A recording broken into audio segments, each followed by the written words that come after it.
الالم وعلى الجراح، متشكرين على اللي عدى واللي راح، متشكرين على الالم وعلى الجراح، متشكرين على اللي عدى واللي راح.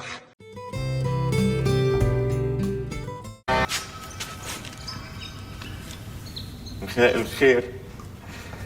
وايه اللي عمل في وشك كده؟ دي حساسية يا باشا، وشي فيه فخافيش.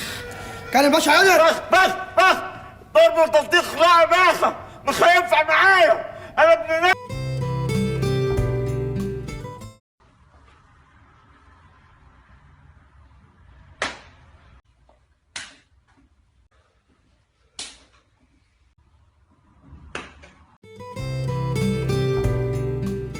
واحد فيهم بلا استثناء هيبوس ايدي عشان ادخل معاه جوه الاشتباك، بس انا مش هدخل الا معاك انت.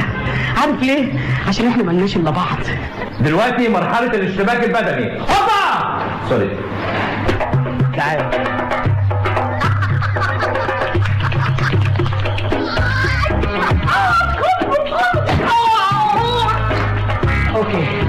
اوكي يظهر ان الرأفة ما تنفعش مع امثالك.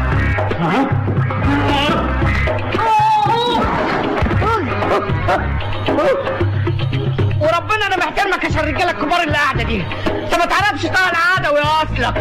انت لو فتحت كتاب التاريخ هتلاقي طه العدوي في الصفحه اللي بعد الفهرس على طول. فاهمني؟ يا زهقتني اعمل حاجه جديده الله يخرب بيتك. ايه ده؟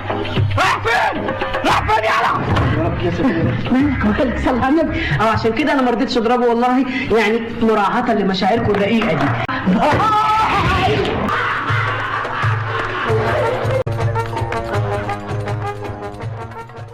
الحق يا عم. ايه ده؟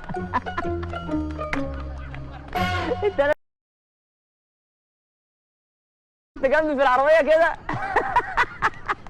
طب كنا اتمسكنا الله يخرب بيتك ولا كده. يخرب بيتك يا ابني.